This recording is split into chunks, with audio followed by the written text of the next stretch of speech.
And that's fucking me up. So I'm going to get this right. That's what I had to say. Listen, I appreciate you saying that. A lot of people, you know, they don't have it in them, the accountability in them to just admit.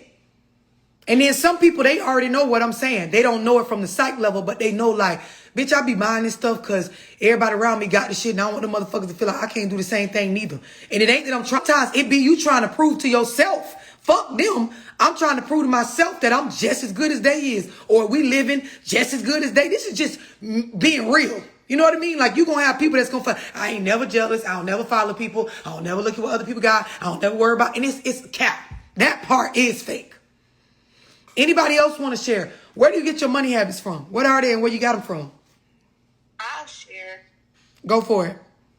I really kind of got my money habits from my dad because my mom was more dependent on him. And he was the one that really kind of brought the money in. So I watched him and what he did with money.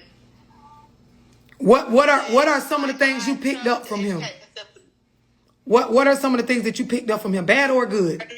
What are some of the things that you picked up from your dad, bad or good? Well, the good thing is, like, well, when I was growing up, like, my dad had good credit, but, like, with people, like, I never seen him, like, borrowing money from a bank or using credit card or anything like that. But, like, when he got the fine, like, it was a lot of people that he could go to get money from. And then, like, he would pay those people back. So, I mean, that's what I seen him doing. Like, I only seen him do it, like, twice. When he needed something, he could just go to this person, they would just give it to him, and he'd just give it back. But he had his own landscaping business. And my brother and I used to work with him, so that's how he made his money. So I'm gonna tell you. My daddy was really old, though. Like, my daddy. Pardon me. No, go ahead. You said your daddy was real old and what? Yeah, he was like. When I was born, he was like 68 already. So like he was like kind of like on the old school side. Right, and I'm gonna tell y'all something. I'm glad you're saying that. Older people, like 20 years, 30 years prior to us, they grew up in a different time. And it's the same thing I'll be saying about relationships. There are certain things that we try to mimic or do the same as, you know, those that raised us, but they were doing it for reasons that don't match our time. So I even break it down when I talk about relationships, how when you go back 20, 30 years ago, women stayed in relationships longer, or men did a lot of, you know, maneuvering as far as cheating, because it wasn't a thing to leave your family. And the reason why you didn't leave your family, because, you know, nowadays it's the concept of, if you don't want to be with me, don't cheat, you can leave, right? I'll be all right. Back 30, 40 years ago, that wasn't the thing. The idea was women had less rights. We got paid less just for being a woman. You didn't get certain jobs just for being a woman. It was not all of this financial freedom and business freedom for females. So the idea of why men you would see granddaddy so-and-so or great granddaddy so-and-so got X amount of mistresses outside of the marriage and he never left grandma. It wasn't because that made sense to do just sight-wise. It made sense based on the time we came up in. Even if I don't want to be with great grandma so-and-so, I know I can't abandon her, because women don't earn like men earn back during this time. A lot of women stayed and put up with certain stuff because leaving, I didn't have the resources that women have nowadays. So now when we fast forward with money, the way that we move, a lot of older people couldn't get certain information on how to leverage credit or how to move with finances. A lot of times, you know, especially for urban people and black people, we got manipulated out of our money, out of our land through gentrification. So your great-great-grandparents, they saved money, never invested. They hid it, put it in a sock, shoebox, left in the bank account, whatever. You know what I mean? They saw certain shit being done intentionally to the point where you was never finna get no information out of them about savings to invest. With credit, you wasn't gonna see granddaddy opening up the avenue of generational credit. Like, there is, when I say generational credit, what I mean is there is four types of credit. There's personal, family, business, and credit partners, right? The idea is when you learn to leverage credit, you understand it has to do with way more than just your personal credit score.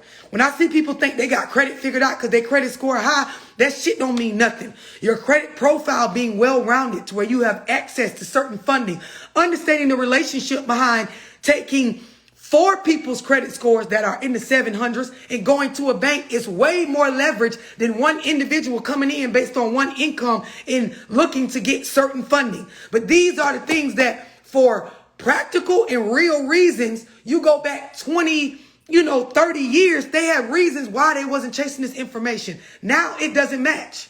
Y'all understand what I'm explaining? Like there are different reasons now to move different. Anybody got any questions on this?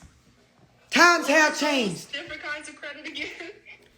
Personal credit, family credit, business credit, and credit partners. Okay. That whole, my credit score is this, that don't mean shit. I know plenty of people with their credit score at this, but when you look at their credit profile, ain't nobody finna give you no money besides some credit card offers. Right. Love. Mm-hmm. This is a no-no. I know personal and business credit is, but what is family credit and credit partners? So, really, for me to explain it and all how they're relevant, I would have to get like deeply into that. When you see me do the credit zoom, definitely get in it. But just on the surface level, you said you knew what personal, you know what family. Credit partners, this is the idea where literally you leverage the people around you as partners for reasons of just credit. Like what somebody just described. They dad always having good credit. The idea is if I'm your daddy and I got good credit, time you turn 16, 17, I should be putting you on my cards, building your credit. And then also like in the community, people that I trust, not people that I just do business with, but people that I can build a relationship with just for the sake of mixing my credit score with their credit score to get access to certain funding that we can then split and do separate business ventures with. So we're not business credit partners. We're literally just credit partners. Does that make sense? You understand? Yes. That's like if in this Zoom, I said, listen, everybody with 700 or more credit score, I want y'all to stay behind and we're going to talk about going in on some sort of, loan as far as putting our credit scores. Because a lot of people know once your credit score is over a certain amount, you can get approved for funding without showing proof of income. And a lot of us don't realize 3-4 of us get together with the credit score over 700 and we all got income coming in to show, we can get over $1 million. Bust that bitch down. You start a restaurant. You start a trucking business. I'm going to go over here and start my hair business. And within the first year, we can pay all of that back. Right. Credit partners. We ain't in business together. We're credit partners. I like that. This is why when I hear people talk about just themselves, it's just like when you hear people say, yep, one thing about it, I be saving money. My grandma taught me that if I don't hear them say investing, following the word savings, I know you don't know shit. Because your grandma was doing that for a different reason than our times now. It don't even match.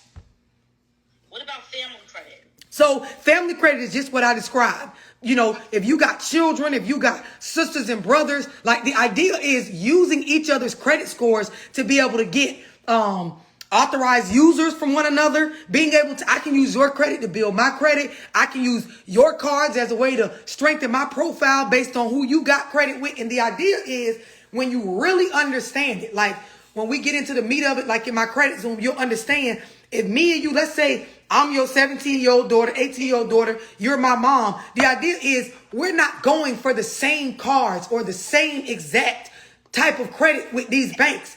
In order to well-round our profile and in order for yours to have diversity and mine to have diversity like an investment portfolio, I'm going to put you on some shit of mine. You can put me on some shit of yours to where we got all kind of shit going on. Revolving accounts, shit that's just intentionally being it can get deeper and deeper and it branches off into several different wings. But this is a credit Zoom conversation. Okay, not a problem. You had said that. It's a good question. It's a good question. It was a good question. Okay, because I have an 18-year-old son too who just turned 18, so that makes perfect sense. Yep. If your credit is good, you should already be adding him on your credit cards or whatever accounts as an authorized user to start building credit. But of course, when you were raised on that old mentality, girl, I wouldn't do that. Child, I wouldn't get involved with that. Yeah.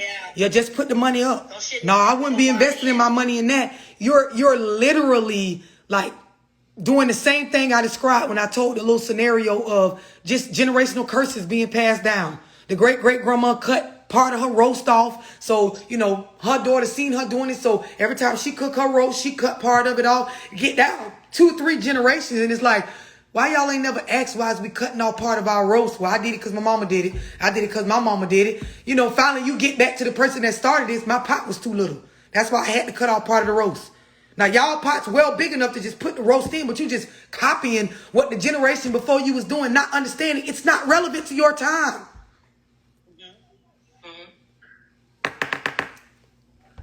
Anybody else? What brought you to this Zoom? What brought you to this Zoom? What are your money habits and where do they come from? I'm so used to saying that in Zooms.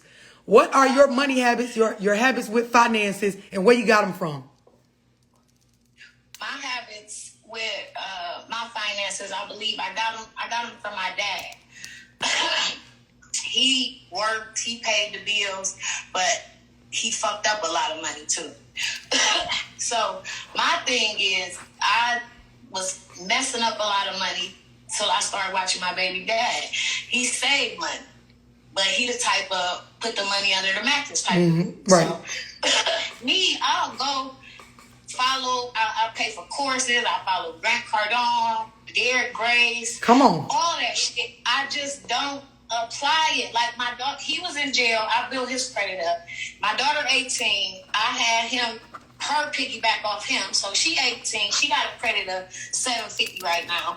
Me, I just don't apply none of this shit. Like, I don't know if it's the lack self-confidence or what, but I know part of it is self-esteem, because what you really feel like you deserve, you will go after that shit. If y'all really understand, urban people, when it's some shit we feel like we deserve, we will raise hell to get that shit. Be on a job and they short you when you know you fucking owed that extra money. You will damn near knock a bitch out and go to jail about what you feel like you deserve. Same in relationships. Be in a relationship where you feel like this motherfucker owe me better. You gonna speak up, you gonna talk, you gonna go after it, you gonna bring proof, you gonna check phones, you might slap a baby mama or whoever the fuck to get your point across.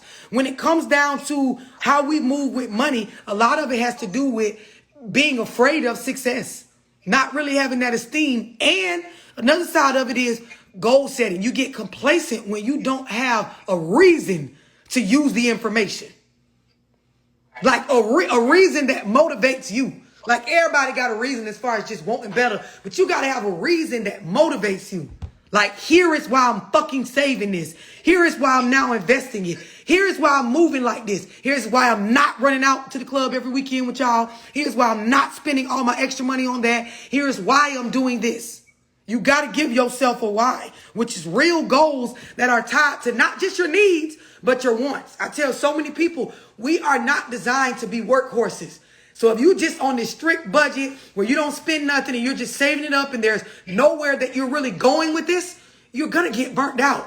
And a lot of times you'll get bitter. You'll become jealous when you see other people like thriving and enjoying life because you feel like you got to operate in this little box.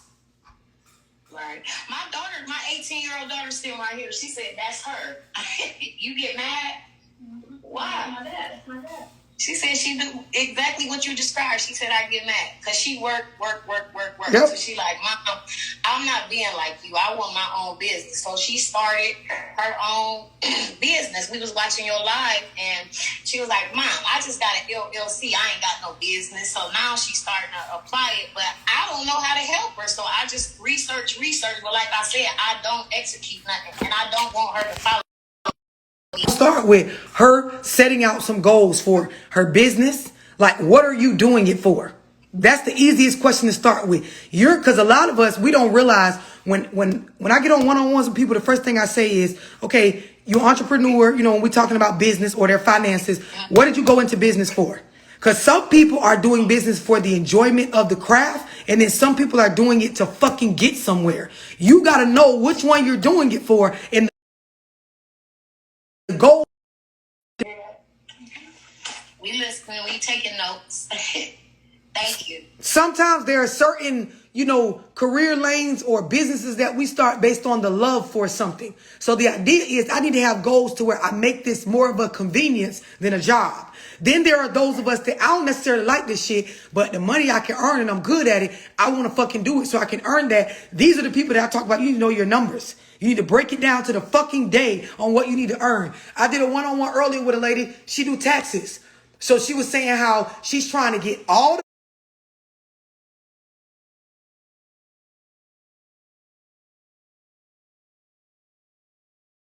money right now. So she's basically reputation trying to move like this. You got to wake up and set an amount that you're going to do and stick to that. Go in there, do X amount of tax returns and bring your ass the fuck up out of there.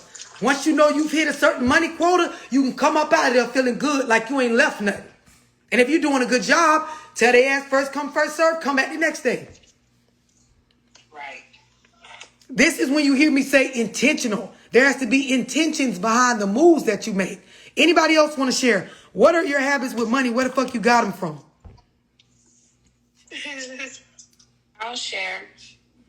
Go for it. So my money habits came from my mom, and I was in a single parent household as well. My mom, she worked very hard and eventually she went to school and graduated, which she's currently a surgical tech and everything like that. But and she's trying to strive for even more stuff. She's trying to go back to school to be an RN. But all in all, she worked very hard, and she always got promoted in her jobs. That's how hard she worked. But she would save a lot, and then when either bills became like more expensive or whatever the case, she was always digging into her savings. So she fell into a cycle of earning a lot of money, putting it into savings, and then ended up spending her savings, and it was just recycled, that way for her. Yep. And so how it affects me is, I learned how to make sure all my bills is paid just like she did and stuff like that. But instead of me saving the money, most of the time, because I don't have enough income like that, any extra money I have, I don't necessarily save it. I usually just spend it. Gotcha. It's very important, like how she was able to articulate where she got certain shit from. It's very important to know so that when you go to break these habits, you can understand why you're breaking them. When you look at the financial life of the person you got these habits from, that alone a lot of times will tell you why you need to change certain shit. Sometimes you get positive shit, but sometimes you can kind of see where they went wrong in the midst of the positive shit. A lot of us weren't given just the information on understanding how money and finances work in this country. So there are a lot of people that feel like just holding on to a paper dollar is like a big deal. Like having a bunch of money in a shoebox or somewhere and not understanding the concept that as time goes on, things cost more. As things cost more, the cost of living goes up. Like the value of a dollar ends up going down. Like, right now, especially like minimum wage is becoming a conversation for it to become $15 an hour. A lot of things that, once were viewed as something at $9 and $10 an hour is not anymore. Like certain jobs get looked at a certain way. Certain industries get looked at a certain way. All this stuff is just relative to finances. Like I can really go into breaking it all the way down, but I think for the most part in the Zoom, y'all kind of get the picture of what I'm saying. If you holding on to $10, this is my savings. And then fast forward a year later, $10 ain't even $10 like it was when you first was holding it. Like, bitch, we done moved on from 10 being something to 15. Now you got to try to play catch up. But if you had put the 10 in something that was earning money back, it would be keeping up with where shit is going because it's earning its spot. The idea is making money make money for you. Anybody got any questions on this? I got a question. Go so for you it. kind of saying like if you bought a house or something, and when you bought it, it was worth a certain amount, but now it's worth like double. Right. So this is when when I get into the multiple streams of income and I break it down, you're going to understand exactly what type of income that is that you named. What I'm speaking on is the idea of how the value of $1 changes, meaning like it's still worth $1 But the economy and what things are costing, when that goes up and you still holding on to just a certain amount of money that is no longer as relevant as it was a year prior or 2 years prior. You understand what I'm explaining? Like, because of, like, inflation and stuff, right? Like you, exactly. Like you used to be, okay, I remember for a period of time I was flipping houses. The houses, the properties that I was getting that you could try to go buy them right now, exact same houses I sold, they're going for $200,000, $300,000. I got them for $12,000, $14,000. Like this was back in like 2012, 2011. The market was different. The value on the property, the amount of money spent, like it was different. And if you understand the way this country works, it's always changing based on supply and demand and the government manipulating certain stuff for power and control. And when you get this, when you really get this, just sitting here holding on to a wad of money and feeling like you really up, it's not really up.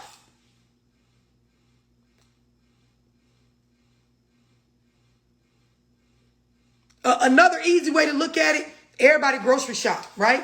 When you really look at the concept of, eggs used to cost $1.50. I remember like being a kid, my grandma used to buy a carton of eggs. It was like $1.50.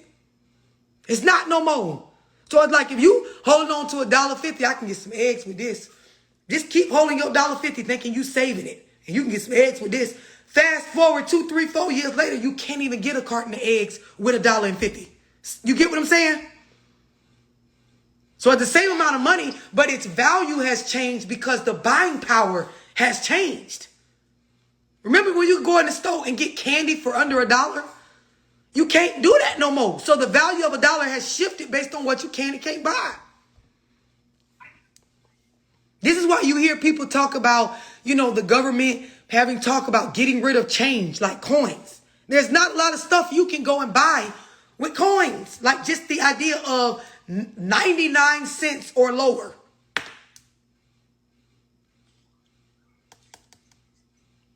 I remember when gas was $1.50. And also, that's like, for me, I shop at Dollar Tree sometimes.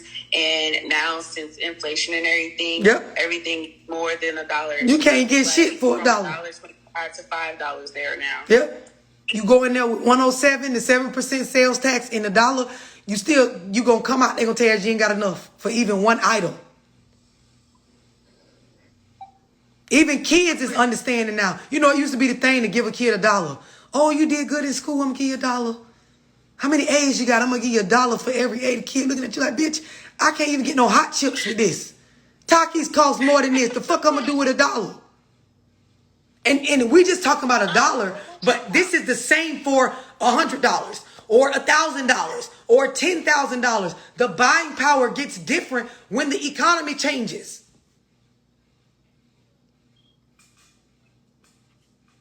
Anybody got any questions on understanding this? Cool. Anybody else want to share? What are your money habits? Where you got them from?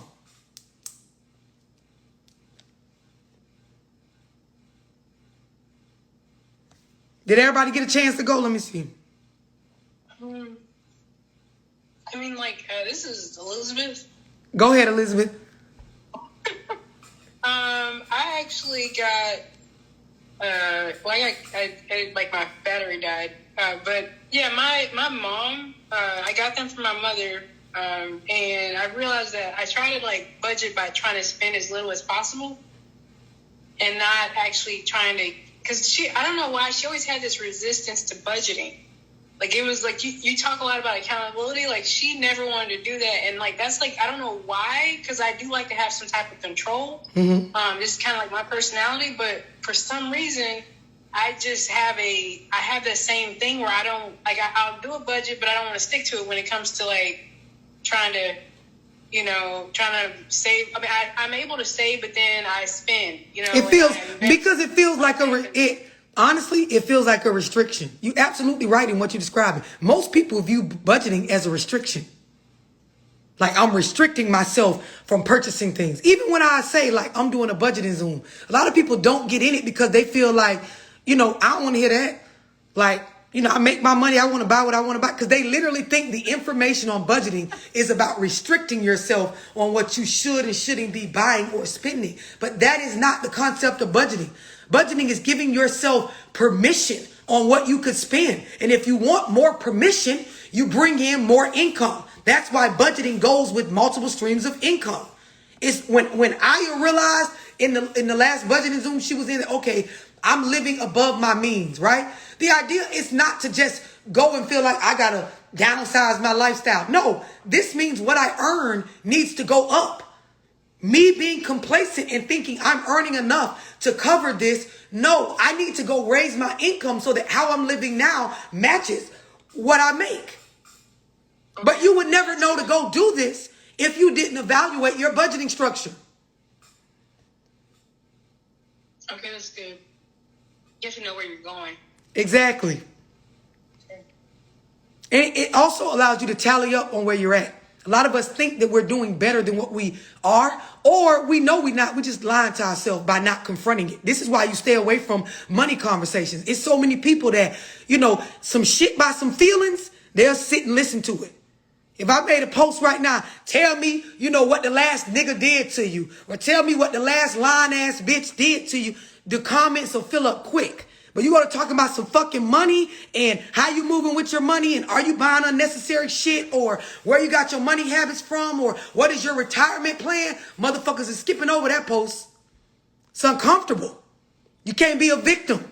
It's your money. You're earning it and you're spending it. So what's happening is on you, even when you're spending it on other people. Because I heard somebody say earlier, like they witnessed their mother, you know, do the whole care too much. That's when you got a nigga or a bitch living with you and you care too much. Because you covering well past what you're supposed to cover as a grown adult with another grown adult in the household. It's not okay. Again, we are not designed to be workhorses. Like, what do you do when you're already kind of burnt out? Like, I've had a cycle where I've had jobs, I worked super hard, you know, a lot of politics also come and I'm basically up and down in terms of my income.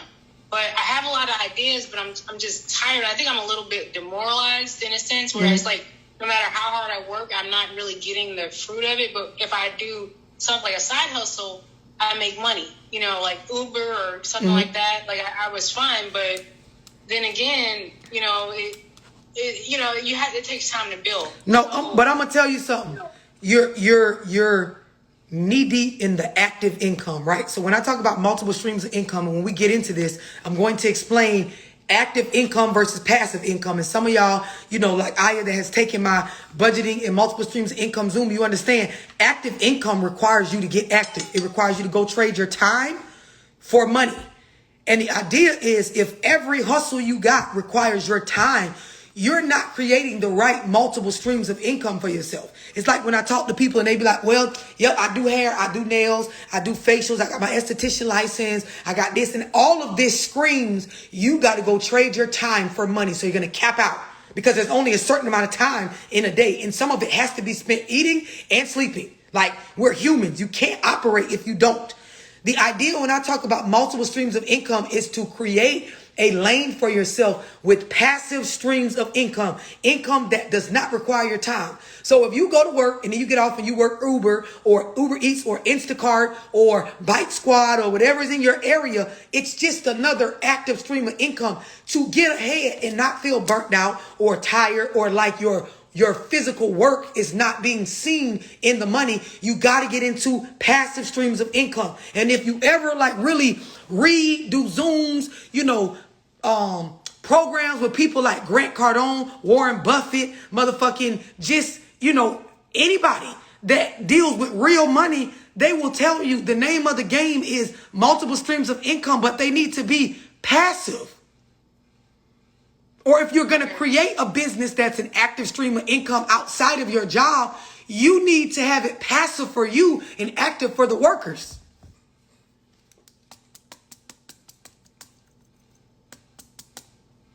When we get into multiple streams of income, and I didn't really get too deep into this in any other Zooms, any other budgeting Zooms, but when it comes to the concept of stocks, it was a way to open it up to where you can work at a company and earn a active stream of income, but then you can invest in the company and earn a passive stream of income, which as a consumer and a worker, it gave you more of a reason to work and buy from that company.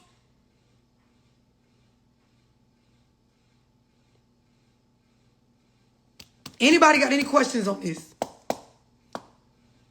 Did everybody get a chance to share before I get into the meat of the Zoom? What are your money habits? Where you got them from? Let me see. I think I also got my money habits from just living in big cities. So I live in Los Angeles. I grew up in Los Angeles, but I've also lived in New York City. I lived in New York City for a long time. And it's like, it's such a not realistic lifestyle.